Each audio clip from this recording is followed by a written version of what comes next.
Hello dear student, myself Muhammad Imran Ansari. Dear student, today we will discuss about Mendel's law of inheritance part second, जिसमें हम लोग बच्चों study करेंगे back cross, test cross, dihybrid cross and concept of dominance. Okay dear students, let's start Mendel's law of inheritance, back cross and test cross. First of all, we will discuss about back cross. What is back cross dear students? Cross between a hybrid and its parent. Means hybrid और उसके parents के बीच अगर cross कराया जाएगा then it is back cross. Hybrid का मतलब हो गया बच्चों, इसमें tall and dwarf both plant are present, but in case of parent of pure plant are present. Pure means या तो कैपिटल टी यानी कि टाल प्लांट ही प्रेजेंट होगा प्योरली, या ड्वार्फ प्लांट प्योरली तरीके से प्रेजेंट होगा. ओके, इन दोनों के बीच जो क्रॉस कराया जाएगा, you can see here capital T small T is hybrid and small T is recessive. Okay, and अगर इसका क्रॉस हम लोग कराएंगे तो आप देखोगे यहाँ पे टाल मिला और यहाँ पे ड्वार्फ, मीन्स आपको 1:1 का आपको रेशियो मिलेगा. ठीक है, this is dear students back cross. And what is test cross? Then you can see test cross क्या होता है. Crossing of an organism with dominant phenotype to और रिसीव इंडिविजुअल. समझ में आया? क्रॉसिंग ऑफ ऑर्गेनिज्म, ठीक है, विथ डोमिनेंट फिनोटाइप, उसके डोमिनेंट फिनोटाइप से उसके रिसेसिव इंडिविजुअल के बीच में जो क्रॉस कराया जाता है, it is test cross. Test cross you can see here बच्चों, आप सभी लोग देख सकते हो. Test cross is use to find out the unknown genotype of a character. For example homozygous if अगर लिया जाएगा capital W and small W capital W and small W अगर लिया जाएगा, जहाँ पे बच्चों जो आपको कैपिटल डब्लू दिख रहा है ये है आपका डोमिनेंट कैरेक्टर, ठीक है, और जो आपको स्मॉल डब्लू दिख रहा है ये आपका रिसेसिव कैरेक्टर है. मीन्स डोमिनेंट कैरेक्टर को आप देखिए यहाँ पे वायलेट कलर से दिखाया गया है एंड रिसेसिव कैरेक्टर को वाइट कलर से दिखाया गया है. इन दोनों के बीच में अगर बच्चों क्रॉस अगर होगा तो यू कैन सी जितने भी फ्लावर होंगे बच्चों सब के सब वायलेट ही होंगे, because violet is dominant in F1 generation. But अगर बच्चों अब हम लोग क्या करेंगे, जो प्योर जो वाइट प्योर जो पूरी तरह से बच्चों आप देख सकते हैं जो वायलेट कलर है उससे इम्प्योर वायलेट यानी कि हाइब्रिड प्लांट से अगर उसका क्रॉस कराएंगे तो यू कैन सी हियर, यहाँ पे आप देख सकते हो कैपिटल डब्लू यहाँ पर देख सकते हो कैपिटल डब्लू स्मॉल डब्लू, इसे क्रॉस कराएंगे तो बच्चों आप देखेंगे जितने भी होंगे unknown flower and heterozygous plant होंगे. ठीक है, यानी कि दो इसमें आपको पूरी तरह से बच्चों वायलेट दिखेंगे और दो आपको दिखेंगे पूरी तरह से वाइट, यानी कि ये होता है बच्चों टेस्ट क्रॉस. ठीक है, Mendel conducted test cross to determine the F2 genotype, यानी मेंडल ने F2 जीनोटाइप को डिटरमाइन करने के लिए ये क्रॉस कराया था.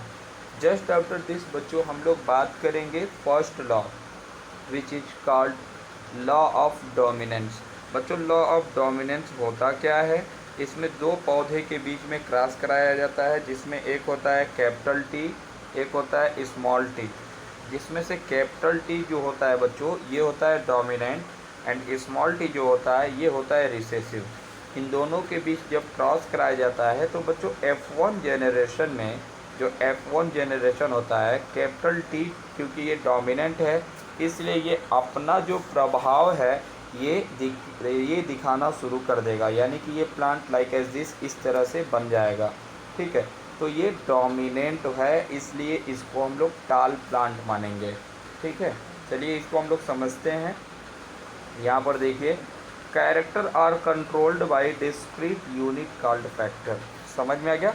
इसको कंट्रोल किया जा सकता है एक यूनिट्स फैक्टर से. ठीक है, factor occur in pair, factor हमेशा आप देख सकते हैं कि ये हमेशा पेयर में रहते हैं।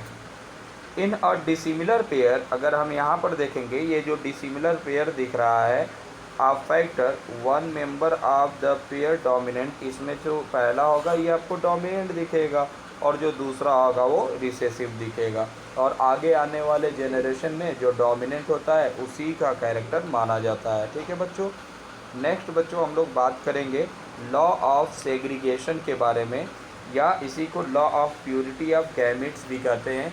ये लॉ क्या होता है बच्चों? ये लॉ मतलब ये हुआ कि जितने भी, जैसे F1 जनरेशन से जो भी हमको प्लांट प्राप्त हुए थे, जैसे कि ये प्लांट प्राप्त हुए थे, अब आगे आने वाले जनरेशन में ये सब के सब क्या होंगे, अलग अलग होके क्लियरली हमको दिखाई देने लगेंगे। ठीक है, मतलब अलग अलग होके जितने भी हैं सब प्योरली कैपिटल टी अलग दिखाई देने लगेंगे, स्मॉल टी अलग दिखाई देने लगेंगे, स्मॉल टी अलग दिखाई देने लगेंगे।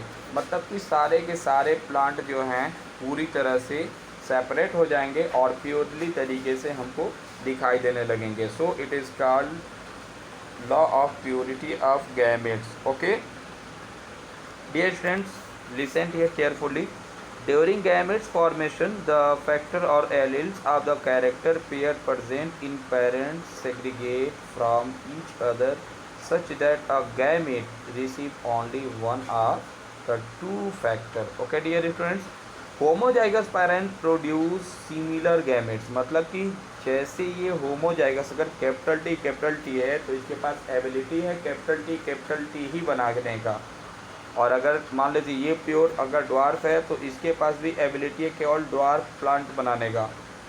हेट्रोजाइगस पेरेंट प्रोड्यूस, बट यहाँ पे अगर हेट्रोजाइगस का बात किया जाए तो इसके पास बच्चों एबिलिटी होती है ये एक से ज़्यादा प्लांट को बना सकता है, यानी कि ये प्लांट भी बना सकता है, ये प्लांट भी बना सकता है और ये प्लांट भी बना सकता है।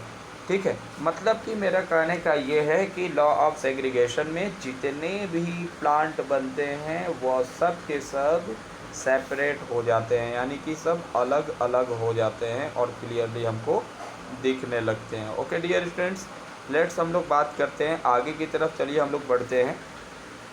इसमें बच्चों हम लोग पढ़ेंगे डाई हाइब्रिड क्रॉस के बारे में। ठीक है, तो इसको स्टार्ट हम लोग करेंगे कल नेक्स्ट वीडियो में। आज के लिए इतना ही। Thank you for watching this video.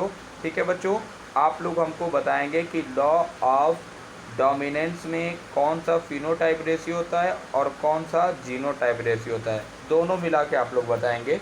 यानी कि dominance, law of dominance and law of purity of gametes mean segregation, इन दोनों में कौन कौन सा जीनोटाइप और फिनोटाइप रेशियो आएगा। ठीक है, तो आप लोग इसको करके कमेंट बॉक्स में ज़रूर बताएंगे। आज के लिए इतना ही बच्चों।